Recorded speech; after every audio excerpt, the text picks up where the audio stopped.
అశ్వ సంవత్సరంలో కైలాస యాత్ర Shri Gayatri tours and travels 8977349696. ఇరాక్లో అమెరికా విమానం కుప్పకూలింది. ఇంధనం నింపే ట్యాంకర్ విమానం KC-135గా గుర్తించడం జరిగింది. ఈ ఘటనలో 6 సిబ్బంది మృతి చెందారు. క్షిపణితో తామే కూల్చివేశామని ఇరాన్ ప్రకటించింది. ఇరాన్కు అంత సీన్ లేదని కూడా అమెరికా చెప్తోంది. శత్రుదాడి కాదని ప్రకటించింది సెంట్రల్ కమాండ్. ఇక రీఫ్యూయలింగ్ తర్వాత ల్యాండ్ అవుతూ ఉండగా ప్రమాదం జరిగిందని అమెరికా ప్రకటించింది. ఇరాన్తో యుద్ధం సమయంలో ఇప్పటివరకు 4 అమెరికా విమానం కూలిపోయినటువంటి పరిస్థితి ఉంది. 7 అమెరికా సైనికులు మృతి చెందారు. 140 మందికి పైగా గాయాలైనట్లుగా కూడా తెలుస్తోంది. ఈ ఘటనకు సంబంధించి మరిన్ని అప్డేట్స్ మా కరెస్పాండెంట్ వెంకట్ అందిస్తారు. వెంకట్, ఇరాన్కి అంత సీన్ లేదని అమెరికా చెప్పడం లేదు, ఇది అనుకోకుండా జరిగినటువంటి ఘటన అని అమెరికా సొంతంగా ప్రకటించుకోవడం యుద్ధ సమయంలో ఏంటి, ఏ విధంగా చూడాలి? సాధారణమైనటువంటి ఘటన లేకపోతే నిజంగా ఇరాన్ ఆ స్థాయిలో దీనికి సంబంధించి దాడి చేసి కూల్చేయడం జరిగింది ఏంటి, ఎలా చూడాలంటారు ఈ పరిణామాన్ని? ఎస్ మురళి, అంటే ఇరాన్ లో జరుగుతున్నటువంటి, ఇరాన్ కానీ ఇరాక్ లో కానీ మిడిల్ ఈస్ట్ లో కానీ జరుగుతున్నటువంటి పరిణామాలు ఏవైతే ఉన్నాయో ఇవి కొంత అంటే కంగారు పెడుతున్నటువంటి విధంగానే ఉన్నాయి. అంటే ఏం జరుగుతుందో ఏంటో కానీ అటు ఇజ్రాయెల్ కానీ ఇటు అమెరికా కానీ తమ మీద జరిగినటువంటి దాడులకు సంబంధించి ఏ ఒక్క క్లారిటీ కూడా వాళ్ళు ఇవ్వట్లేదు. కానీ ఇరాన్ మీద చేసినటువంటి దాడులకు సంబంధించి మాత్రం ఎప్పటికప్పుడు అమెరికా అధ్యక్షుడు డొనాల్డ్ ట్రంప్ కానీ ఇటు ఇజ్రాయెల్ ఆర్మీ కానీ IDF కానీ వీళ్ళందరూ కూడా కొంత హడావుడి చేస్తున్నటువంటి పరిస్థితి. అయితే తాజాగా జరిగిన అంటే ఇటీవల కువైట్ లో కూడా అమెరికాకు చెందినటువంటి విమానాలు 3 కూలిపోయినటువంటి పరిస్థితి. దాని మీద అమెరికా ఎక్కడ కూడా క్లారిటీ ఇవ్వలేదు. మేమేదో పొరపాటును కూల్చేసామని కువైట్ అంటుంది. కానీ ఇక్కడ అమెరికా మాత్రం అంటే అదేదో పొరపాటును జరిగింది అనేది అమెరికా కూడా చెప్పినటువంటి పరిస్థితి ఉంది. కానీ ఇప్పుడు తాజాగా జరిగినటువంటి దాడికి సంబంధించి మాత్రం అటు ఇరాన్ ఏదో కొద్దిగా సక్సెస్ అయింది అనే సంకేతాలు కొంత అంతర్జాతీయంగా కూడా కనపడుతున్నటువంటి పరిస్థితి ఉంది. ఇరాక్ లో అమెరికాకు చెందినటువంటి KC-135 స్ట్రాటో ట్యాంకర్ అనే రీఫ్యూలింగ్ ఎయిర్ క్రాఫ్ట్ కుప్పకూలిపోయింది. అయితే దీనికి సంబంధించి అంటే పశ్చిమ ఇరాక్ లో ఈ ప్రమాదం జరిగినట్టుగా చెప్తున్నారు. దీంట్లో మొత్తం 5 నుంచి 6 ఉన్నారు. అందులో 6 కూడా ప్రాణాలు కోల్పోయినట్టు కూడా ఇరాన్ అనుకూల మీడియా చెబుతోంది. అయితే ఇరాక్ కు జోర్దాన్ సరిహద్దు సమీపంలో తొరైబిల్ అనే ప్రాంతంలో ఈ ప్రమాదం జరిగింది. అయితే గాలిలో ఉండగానే ఇతర ఫైటర్ జెట్లకు ఇంధనం నింపడానికే దీన్ని ఉపయోగిస్తూ ఉంటారు. అయితే దీనిని టార్గెట్ గా చేసుకుని అటు ఇరాన్ దాడి చేసింది అనేది కొంత ఇప్పుడు అంతర్జాతీయంగా కనపడుతున్నటువంటి మాట. అయితే అమెరికా సెంట్రల్ కమాండ్ సెంట్కామ్ మాత్రం ఈ ప్రమాదం శత్రువుల కాల్పుల వల్ల జరగలేదని చెప్పేసి ప్రాథమికంగా చెప్పడం జరిగింది. అయితే ఇరాన్ మద్దతు ఉన్నటువంటి రెవల్యూషనరీ గ్రూప్స్ ఏవైతే ఉన్నాయో ఇవి ఈ విమానాన్ని తామే కూల్చామని ప్రకటించుకున్నారు. కానీ దీని వెనక శత్రువుల చర్య ఏమీ లేదని చెప్తున్నారు. కానీ ఇక్కడ అమెరికాకైతే ఇప్పుడు మన కువైట్ లో కూలినటువంటి విమానాలు కానీ వీటికి సంబంధించి కానీ కొంత అనుమానాలు అయితే నెలకొన్నటువంటి పరిస్థితి ఉంది. కాబట్టి అటు అమెరికా క్లారిటీ ఇచ్చినా గానీ లేదంటే ఇరాన్ క్లారిటీ ఇచ్చినా గానీ వాస్తవాలు మాత్రం అంటే దాదాపుగా ఇరాన్ కూల్చింది అనేది అయితే స్పష్టంగా అర్థమవుతుంది అనే మాట బలంగా వినపడుతుంది. కానీ అటు ఇజ్రాయెల్ కూడా కొంత మీడియాకు సంబంధించి గల్ఫ్ దేశాల్లో ఉన్న మీడియాకు సంబంధించి కూడా వాళ్ళు సెన్సార్ విధిస్తున్నారు.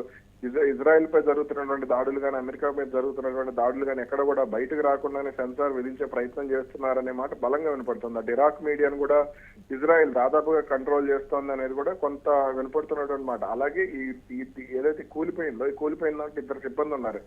ఆ 2 సిబ్బంది ఎక్కడున్నారు అంటే వాళ్ళు ఎక్కడ పడ్డారు అనే దానికి సంబంధించి కూడా క్లారిటీ లేదు. అలాగే కొంత అంటే ఈ ప్రమాదంలో మరో KC-135 విమానం ప్రమేయం కూడా ఉంది అనే మాట కూడా కొంత వినపడుతుంది. కాబట్టి దీనికి సంబంధించి అంటే 2 విమానాల మధ్య ఏదో జరిగి ఉంటుంది, లేదంటే ఈ క్షిపణి దాడి వల్ల కొంత ఏదో ఈ రెండింటి మధ్య కొంత రాపిడి కూడా జరిగిందనే మాట కూడా కొంత వినపడుతుంది.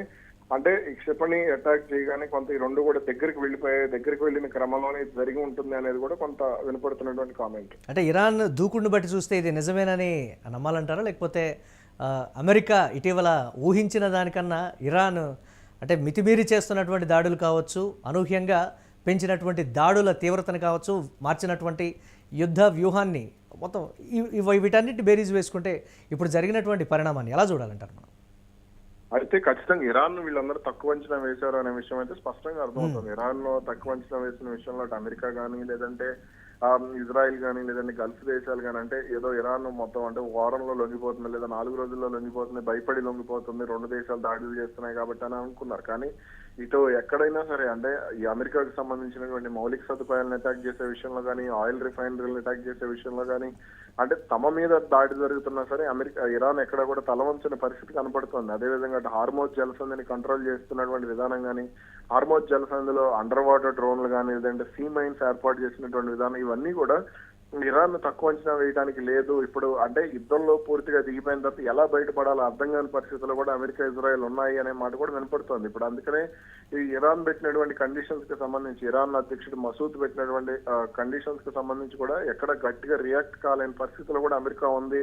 అంటే ఇజ్రాయెల్ మాట విని పూర్తిగా దిగిపోయింది అనేది కూడా కొంత వినపడుతోంది. కానీ ఇజ్రాయెల్ చేస్తున్నటువంటి నష్టం కారణంగా, ఇరాన్ చేస్తున్నటువంటి నష్టం కారణంగా ఇజ్రాయెల్ కంటే కూడా అమెరికానే ఎక్కువగా నష్టపోతుంది అనేదే బలంగా వినపడుతుంది. ఎందుకంటే రాజకీయ పరంగా చూసుకున్నా సరే అమెరికా సైనికులు మరణిస్తున్నప్పుడు ఖచ్చితంగా అమెరికాలో తీవ్ర వ్యతిరేకత వ్యక్తం అవుతుంది. అలాగే ఈ క్రూడ్ ఆయిల్ ధరలకు సంబంధించి కూడా కొంత అంతర్జాతీయంగా ఆందోళన అయితే వ్యక్తమవుతుంది. అటు గల్ఫ్ దేశాలు కూడా తమ దేశాల మీద ఇరాన్ దాడులు చేయడానికి వాళ్ళు జీర్ణించుకోలేకపోతున్నారు. కాబట్టి ఈ అంశాలకు సంబంధించి కొంత సీరియస్ గానే వాళ్ళు కూడా ముందుకు వెళ్ళేటువంటి అవకాశం ఉంది. ఎస్, అంటే దీనికి సంబంధించి ఎవరు ముందు ఆపుతారనే దానికి సంబంధించి ఒక చర్చ అయితే నడుస్తోంది కదా ఇప్పుడు ఉన్నటువంటి సిచ్యువేషన్లో.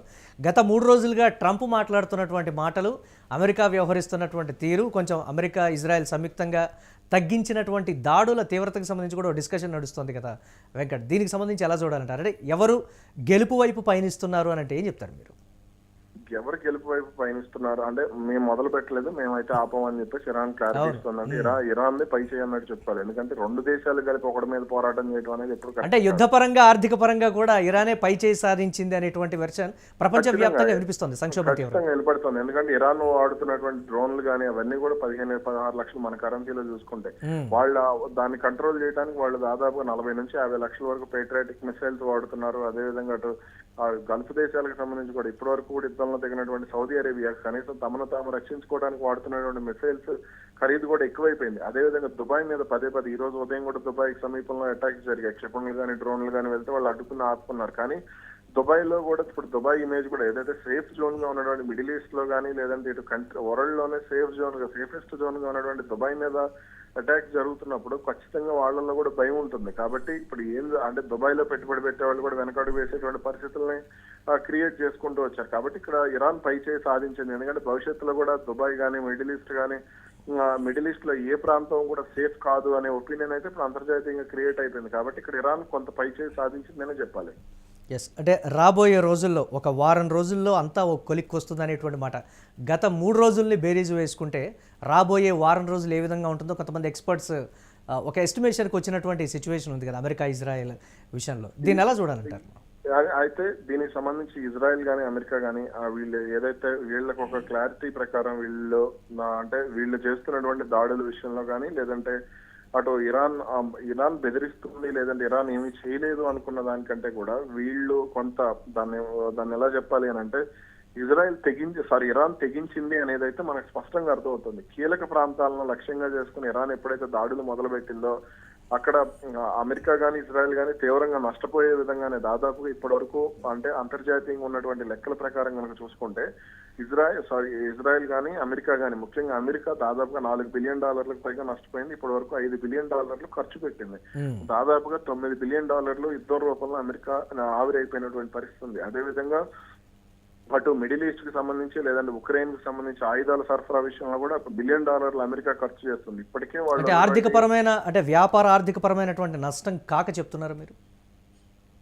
అంటే దానికి వ్యాపార నష్టాలు ఇవన్నీ కాదు. వీళ్ళు ఇప్పటి వరకు ఖర్చు పెట్టింది కేవలం నేను అమెరికా లెక్క మాత్రమే చెప్తున్నాను. మీరు గూగుల్లో కూడా చూడండి, అమెరికా దాదాపుగా $10 బిలియన్ పైకి ఇప్పుడు ఆ యుద్ధం కారణంగా నష్టపోయింది. యుద్ధం ఇంకా కొనసాగితే దాదాపుగా ఇప్పటి వరకు ఉన్నటువంటి లెక్కల ప్రకారం రోజుకి 15 నుంచి 23 మిలియన్ వాళ్ళు ఖర్చు చేస్తున్నారు యుద్ధం కోసం. కాబట్టి ఈ పరిణామాలన్నీ కూడా మరింత తీవ్ర రూపం దాలిస్తే మాత్రం అమెరికానే ఎక్కువగా నష్టపోయే అవకాశం ఉండదు. అటు అమెరికా భద్రత విషయంలో కూడా అమెరికాకు సంబంధించినటువంటి ఏదైతే థాడ్ చెప్పేటువంటి రాడార్ వ్యవస్థ ఉందో దానికి సంబంధించి THAAD దీనికి సంబంధించి ఏదైతే రక్షణ వ్యవస్థలను కూడా ఇరాన్ ఛేదించినప్పుడు అమెరికా సేఫ్ కాదు, అమెరికా రక్షణ వ్యవస్థలు సేఫ్ కాదు, వీళ్ళదంతా మేకపోతే గాంభీర్యంతో తాటేకి చప్పుడులైన క్లారిటీ కూడా ప్రపంచానికి దాదాపు వచ్చేసింది. ఎస్, అమెరికాలో సోషల్ మీడియాలో ఆల్రెడీ ట్రంప్ సర్కార్ మీద ఒక తిరుగుబాటు మొదలైంది. అది భౌతిక తిరుగుబాటుగా మారకముందే అంతా కొలిక్కొచ్చేటువంటి ఛాన్సెస్ ఉన్నాయనేటువంటి మాట. దీన్ని ఎంతవరకు చూడొచ్చు అంటారు? అయితే ఇప్పట్లో కొలిక్కి వచ్చేటువంటి సంకేతాలు దాదాపుగా కనపడటం లేదు అనేది అయితే స్పష్టంగా చెప్పొచ్చు. ఎందుకంటే ఇరాన్ ఇప్పటికే వాళ్ళు మేము ఇప్పటివరకు 550 కేజీల బాంబులు ఉన్నటువంటి క్షిపణులు ప్రయోగించాం, ఇక నుంచి 1000 కేజీలు ఉన్నటువంటి బాంబులు ఉన్న క్షిపణులు ప్రయోగిస్తామని చెప్తున్నారు. అదేవిధంగా హార్మోజ్ జలసంధికి సంబంధించి మీరు దమ్ముంటే వెళ్ళండి అంటూ కూడా వాళ్ళు సవాల్ చేస్తున్నారు. అందుకని భారత్ లాంటి దేశాలు కూడా ఇరాన్ ని కొంత రిక్వెస్ట్ చేస్తున్నటువంటి పరిస్థితి ఉంది. కాబట్టి ఇక్కడ అమెరికాకు సంబంధించినటువంటి కానీ ఇజ్రాయెల్ నౌకలు కానీ అమెరికాకు సంబంధించిన నౌకలు కానీ వీళ్ళందరూ దాటడానికి ప్రయత్నం చేసినా, లేదు అని అంటే తమను హార్మోన్స్ లో ఎదుర్కోవాలని ప్రయత్నం చేసినా సరే ఏం జరుగుతుందో చూడాలంటూ కూడా వాళ్ళు సవాల్ చేస్తున్నటువంటి పరిస్థితి.